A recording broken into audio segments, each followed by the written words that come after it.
Cumprimento todos os companheiros da mesa, cumprimento os senadores presentes, a audiência. Como o meu tempo é bem restrito, eu desde logo apresento a Vossas Excelências e aos que aqui estão o teor de nota técnica que recentemente produzimos juntamente com a Associação Nacional dos Procuradores do Trabalho, com os Sindicatos Auditores Fiscais do Trabalho e com a Associação Brasileira dos Advogados Trabalhistas. Estudo que foi realizado com a estrita finalidade de demonstrar as inconstitucionalidades.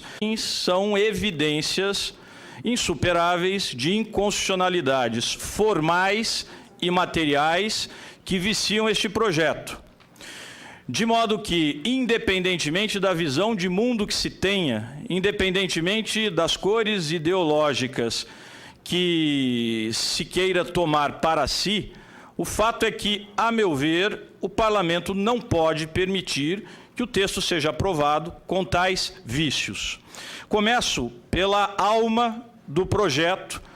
Na verdade, o objetivo original, quando o Poder Executivo encaminha este projeto ainda à Câmara dos Deputados, era basicamente trazer de volta a discussão do legislado e do negociado, ou da prevalência do negociado sobre o legislado, ainda que para piorar a condição social. Isto está ainda no PLC, embora tenha havido um crescimento, que eu diria, inédito do texto. Tínhamos pouco menos que 20 laudas, chegamos a quase 200 laudas após o voto do deputado Marinho. Mas o fato é que, neste espírito primeiro do projeto, que continua no pretendido artigo 611-A e depois no 611-B, nós temos uma série de possibilidades de flexibilização do direito do trabalho.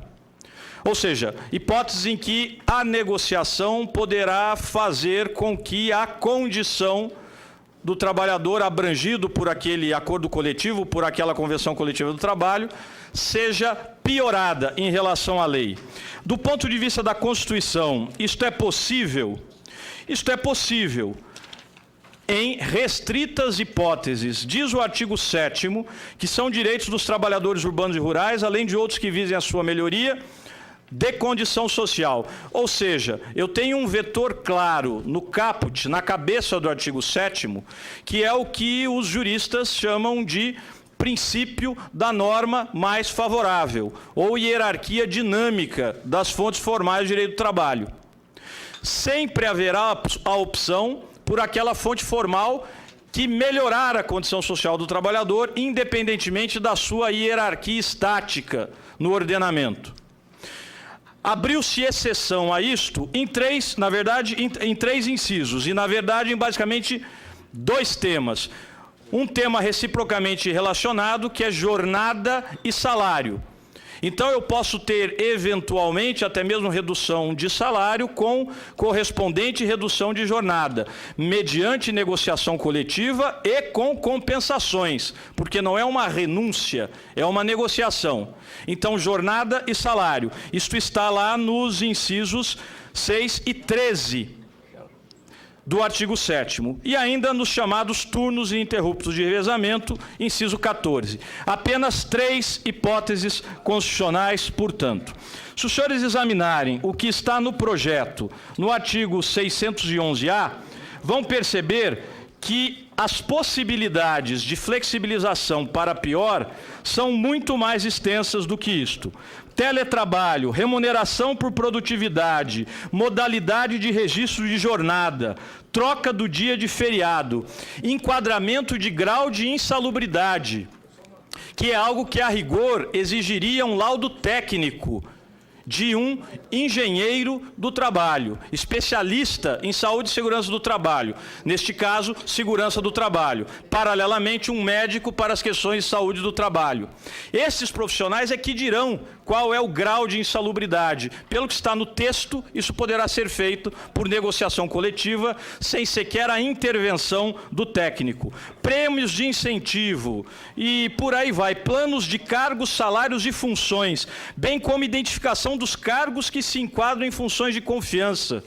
Eu posso ter um determinado banco que celebrará um acordo coletivo de trabalho dizendo que, a rigor, todos os caixas ocupam função de confiança. Isso significará que, a rigor, nenhum deles tem a sua jornada limitada, nenhum deles tem direito a horas extras. De uma categoria que tem direito a 6 horas como limite de jornada, passamos a ter uma categoria que, diante daquele acordo coletivo, simplesmente não tem limite, porque basicamente todos os caixas são ali identificados como exercentes de função de confiança.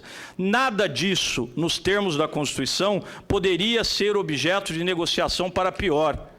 Volto a repetir as hipóteses constitucionais: jornada, salário e turnos ininterruptos de revezamento. Lição dos hermeneutas clássicos, entre nós desde Carlos Maximiliano.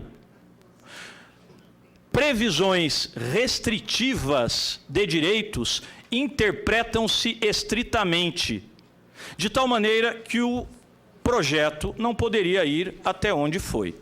Temos aqui uma inconstitucionalidade que eu diria formal, porque se estendem para assuntos que não estão autorizados na Constituição. E se vai mais além, eu faço questão de dizer isso, o artigo 611b dirá o que é que não poderia ser objeto de negociação. Mas aí ele termina dizendo o seguinte, no parágrafo único, vejam os senhores: regras sobre duração do trabalho e intervalos não são consideradas como normas de saúde, higiene e segurança do trabalho para fins do disposto nesse artigo. Aí eu preciso contar uma breve história, que é a história do direito do trabalho, que tem para este efeito mais de 200 anos. Os livros de direito, os manuais de doutrina, apontam como a primeira lei trabalhista o chamado Peel Act, quando era primeiro-ministro britânico Lord Peel, que tratava basicamente de aprendizes, de trabalhadores menores, que eram expostos a jornadas de 15, 16, 17 horas, em fábricas têxteis de algodão, em porões sem nenhuma ventilação e que, portanto, adoeciam endemicamente, especialmente na região de Manchester. Até pelas perdas que os produtores tinham em função de tanto absenteísmo, veio a necessidade de uma lei, a primeira lei trabalhista, segundo os livros, durante o governo de Lord Peel. Esta lei tinha por nome Health and Moral Apprentice Act. Health, saúde, dizia basicamente respeito à limitação da idade, limitação de jornada, à altura 12 horas e abertura de janelas para ventilação. A primeira lei trabalhista, cuja denominação começava com a expressão saúde, dizia respeito à jornada. Este projeto vem dizer que moderniza, e o que ele faz é basicamente retroceder 200 anos para dizer que questões de saúde não estão relacionadas à jornada de trabalho. Isto não é modernização. Somos levados a crer que estamos olhando o para-brisas, estamos olhando o retrovisor. Era assim há 200 anos. Este é um ponto. Vou explorar, no tempo que me resta, outros. A Constituição diz desta possibilidade de flexibilização de jornada mediante negociação coletiva, interveniência de sindicatos. O projeto, como está, dirá o seguinte: primeiro, banco de horas, independentemente da compensação, portanto, no limite da semana, banco de horas podem ser acordados por acordo individual. Basta a assinatura do trabalhador. Eu não preciso do sindicato para dispor sobre jornada, de modo pior do que está na lei, se o assunto for banco de horas. Mais ainda, jornada 12 por 36. Hoje a súmula 444 do Tribunal Superior do Trabalho admite a jornada 12 por 36 mediante negociação coletiva, porque é o que diz a Constituição. O projeto virá dizer o seguinte: basta um acordo individual.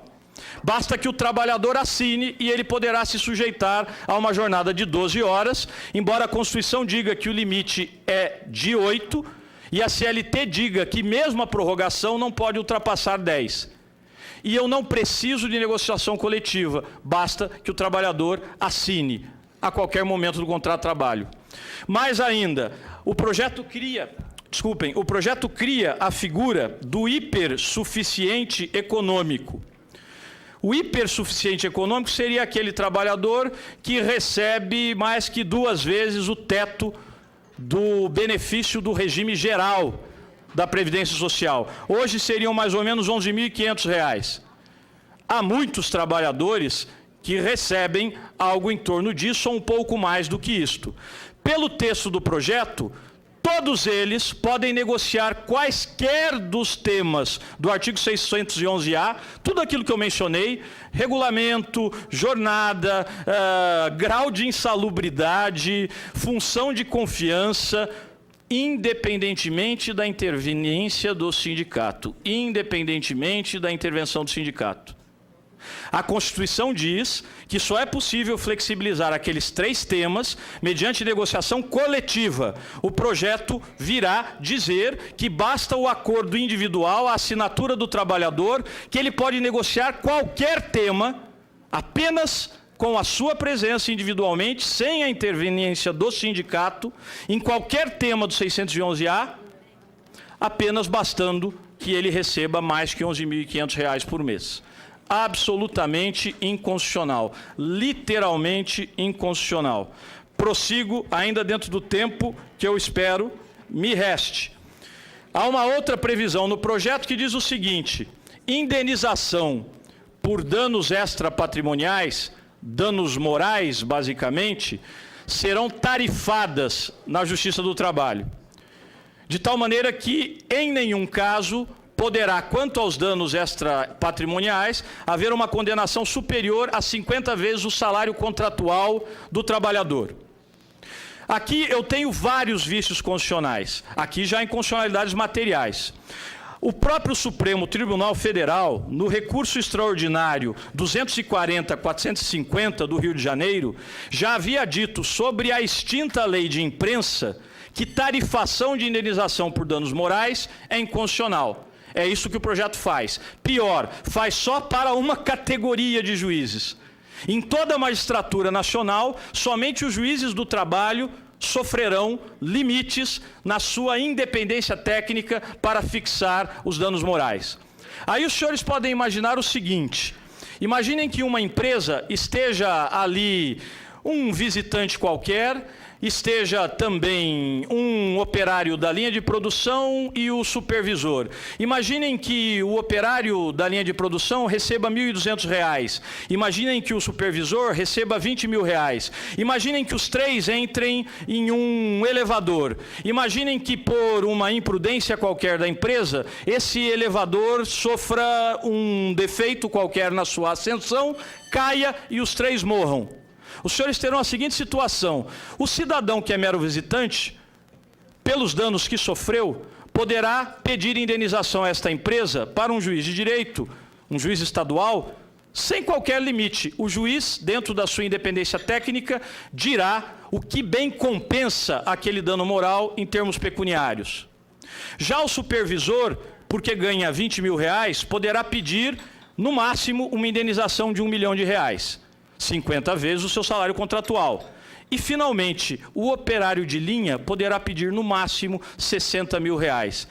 Tetraplegia para os 3. Um pede indenização sem limites, um terá, no máximo, 1 milhão, o outro, porque recebe um salário menor, 60 mil. Isto, além de ser injusto, é inconstitucional. Que conclua. Concluo, senador, agradecendo. Vejam, portanto, que aqui eu tenho uma agressão ao princípio da isonomia, além de ter uma séria agressão ao princípio do livre convencimento motivado do juiz. E isto o Supremo Tribunal Federal já reconheceu.